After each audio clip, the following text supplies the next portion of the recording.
very reputable and very professional international news outlet, which basically asserted that President Tsai, the outgoing DPP president, has ramped up pro-independence rhetoric in recent years, which is just decidedly not the case. It's just factually wrong.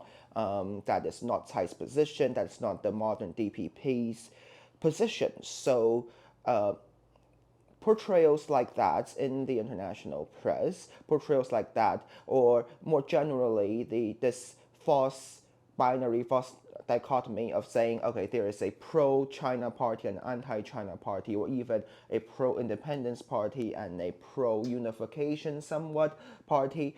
Sometimes it's alluded to, sometimes it's outright, presented in this way. That is what I think is particularly problematic and misleading at times. Yes. Reports that cover the election results of Taiwan, and the key takeaways from that. Oftentimes, the report is oversimplified and sometimes even draw less accurate conclusion, and mainly because of the lack of understanding of the local context. So in order to address this gap, we decided to write a longer analysis to explain to general readership in Europe how and why cross-strait relations matter to the voters here, and to offer some historical perspectives.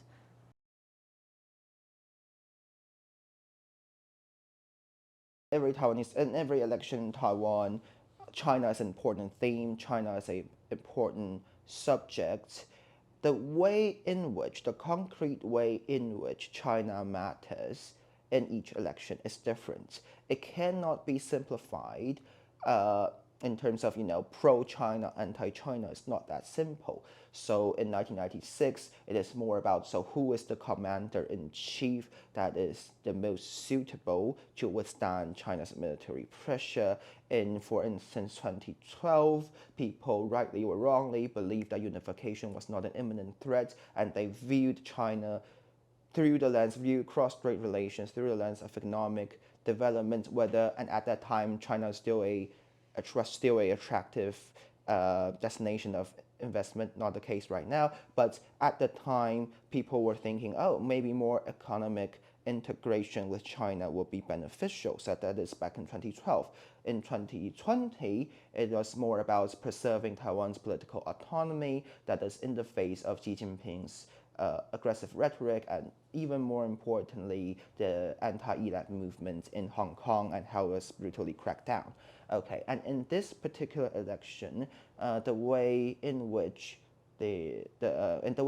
cross-strait relations are often talked about is through the lens of war and peace.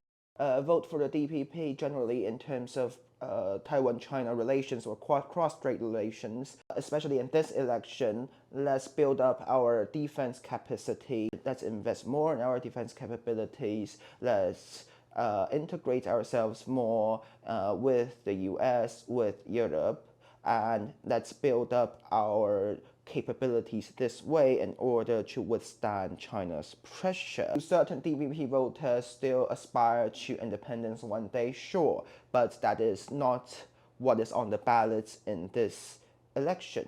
A vote for the KMT, in terms of what it positively means, is slightly more complicated. So there are certain voters who, and I have to stress, support for unification very, very, very low. So of course, if you are pro-unification, sure, you vote for the KMT, but support for unification constantly, outright unification under 3%, even unification in the future under 10%. So that's not the majority, that is not the bulk of KMT voters. So KMT voters, some of them do think that do trust the KMT in negotiating on behalf of Taiwan. I think that is the case. Of course, there's this mysterious TPP, which outsiders, foreign observers may find rather elusive, and the fact is, because it actually is, their stance on cross-strait relations is somewhat somewhat of a fudge, and their leader, Kuomintang, often sidesteps these important questions. So at one point he said, well, what is the 1992 consensus? What is the One China principle? I don't know. If I am elected, I will ask Beijing how they define it. And this kind of fudge in political terms and electoral terms means that he is trying to sidestep this issue, and support for Kuomintang, support for the DPP really does not necessarily translate into